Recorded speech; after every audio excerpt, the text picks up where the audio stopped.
নমস্কার প্রিয় দর্শক বন্ধুরা, আপনারা দেখছেন আপনাদের প্রিয় চ্যানেল কেরিয়ার আপডেট বেঙ্গলি। বন্ধুরা, এই মুহূর্তে একটি খুবই গুরুত্বপূর্ণ আপডেট খবর নিয়ে হাজির হয়ে গেলাম। তো রেখা পাত্র আবার ভয়ঙ্কর বিস্ফোরক এই মুহূর্তে। রেখা পাত্র তিনি জানাচ্ছেন যে সাধারণ মানুষের ওপর অত্যাচার করে কোনো লাভ হবে না। যদি আমার ওপর রাগ থেকে অত্যাচার করে থাকে সাধারণ মানুষকে, তাহলে খুব ভুল করছে। আমার ওপর যদি কোনো প্রতিশোধ নেওয়ার থাকে তাহলে আমাকে মেরে ফেলুক, আমি শহীদ হতে রাজি আছি, তবে সাধারণ মানুষের ওপর কোনো অত্যাচার আমি মেনে নেব না। তো তিনি ঠিক কী বলেছেন লাইভ একেবারে দেখাবো, তাই অবশ্যই সঙ্গে থাকুন এবং দেখতে থাকুন। যেভাবে তৃণমূলের গুন্ডারা ওনাদের উপরে আক্রমণ করছেন, যেভাবে ওনাদের বাড়ি ঘর ছিনিয়ে নিচ্ছেন, ওনাদেরকে মেরে ধরে যেভাবে আজকে ওনাদের ঘর ছাড়া করছেন, তো আজকে ওনাদের উপরে এই অত্যাচার না করে আমি চাইবো যে আজকের এই বসিয়া লোকসভায় প্রার্থী হয়ে রেখা পাত্র দাঁড়িয়েছে, রেখা পাত্রকেই মারুক। আমি চাইবো আমাকেই মারুক, কেননা তারা অসহায়, তাদেরকে মেরে কী লাভ হবে? আমাকেই, আমার রাগটা যদি ওনাদের উপর দেখানোর কোনো প্রয়োজনই নেই। আমি হাত জোর করে ওনাদেরকে বলছি যে অন্যায়ের জন্য ওনাদেরকে মারা হচ্ছে, সেই সাধারণ মানুষকে না মেরে আমাকেই মারুক। ওনাদের রাগ যদি আমার উপরে থেকে থাকে আমাকেই মারুক, আমি এটাই চাই। দেখুন, আমি কিন্তু ভয়ে পিছিয়ে নেই যে আজকের মরার ভয়ে কি ওনাদের হাতে মার খাওয়ার ভয়ে পিছিয়ে থাকবো তা নয়। আমি যাচ্ছি, আমি সন্দেশখালী, হিঙ্গলগঞ্জ এবং এরকম নানান প্রত্যেকটা বিধানসভায় আমি যাচ্ছি, কিন্তু মানুষের সামনে গিয়ে কথা বলছি। যদি ওনাদের ক্ষোভ থেকে থাকে আমার উপরে, সাধারণ মানুষের উপরে ক্ষোভ দেখিয়ে কোনো লাভ হবে না।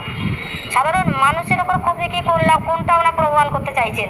ওরা এটাই প্রমাণ করতে চাইছেন যে আজকে মুখ্যমন্ত্রীর কথা মতো ওনারা যে মানুষের উপর অত্যাচার চালাচ্ছে, আজকে ওনাদের বাড়িঘর ফাঁকা করে কি করতে চাইছেন? ওরা দখলদারি করবেন, কিন্তু এটা সম্ভব নয়, এটা সম্ভব কোনোদিন হবে না। কেননা আজকের যে গরিব মানুষগুলো, যে বিজেপি করার অপরাধে যাদের উপর অত্যাচার করছে, তাদের কাছে আমি বারবার অনুরোধ করব যে তাদের উপরে আক্রমণ না করে, তাদের উপরে সন্ত্রাসবাদী না দেখিয়ে রেখা পাত্র যদি অন্যায় করে থাকে রেখা পাত্রের উপরে সেই শাস্তিটা দিক। রেখা পাত্র মার খাওয়ার জন্য তাদের সামনে যাচ্ছে, যদি অন্যায় করে থাকে রেখা পাত্রকে মারুক, আমি এটাই চাইবো।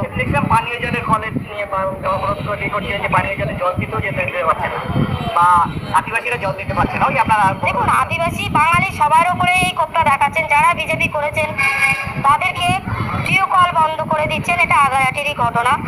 টিউবওয়েল বন্ধ করে দিচ্ছে, রাস্তায় ওরা বন্ধ করে দিচ্ছে, তাদেরকে হাটে বাজারে যাওয়া বন্ধ করছে। এটা কোনো সমাধান নয়, এটা কোনোই সমাধান নয়।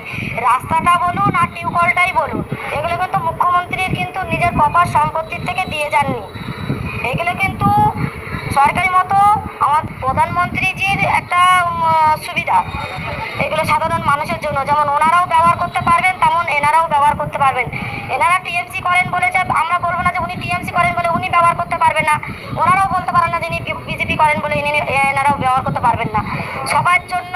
তাই আমি চাই যে সাধারণ মানুষের উপরে এই অত্যাচার না করে নিজেদের একটু বোঝার দরকার আছে যে আজকের মুখ্যমন্ত্রী যে টিএমসি পার্টি যে আজকের কর্মীদের দিয়ে বাইরের থেকে লোক ভাড়া করে যে সন্ত্রাসী চালাচ্ছেন, এটা কিন্তু সাধারণ মানুষকে ক্ষেত্রিত করার একটাই কারণ। আজকের সাধারণ মানুষকে নিজের জায়গা থেকে আজকে যাদেরকে বিজেপিতে ভোট দিয়েছে বলে যাদেরকে আজকে এই টিএমসির লোকেদের দিয়ে যেভাবে তাদের উপর হামলা করাচ্ছে, এটাও তাদের একটা ভুল। কেননা আজকের মুখ্যমন্ত্রী এদেরকে ব্যবহার করাচ্ছে। আমরা দেখে এসেছি, আমরা 2011 থেকে দেখে আসছি, যারাই ওনাদের হয়ে ওনাদেরকে সাপোর্ট করছে তাদেরই বুকে ছুরি মারছে। কেননা এটা আমাদের নতুন কোনো ঘটনা নয়, এটা আমাদের সন্দেশখালীতেও হয়েছে। এর আগে তো আমরা 2011 থেকে এই 24 প্রথমবার আমরা ভোট দিতে পারলাম, এর আগে আমরা ভোট দিতে পারিনি। ওনারা নিজেদের মতো মন গড়া ভোট দিয়ে নিতেন, আমাদেরকে ভোট বুঝে যেতে হতো না। এটা আমি আগেও অনেকবারই বলেছি। দিয়ে কি হলো? টিএমসি তো জিতেই এসেছে, টিএমসি তো নিজের ইচ্ছা মতো ভোট লুটপাট করে জিতে এসছে। কি সুবিধা দিয়েছে? সেই কিন্তু সাধারণ মানুষের জমিও লুটপাট করেছে, সরকারি প্রকল্পগুলোও লুটপাট করেছে, আর মা বোনের সম্মানটাও কিন্তু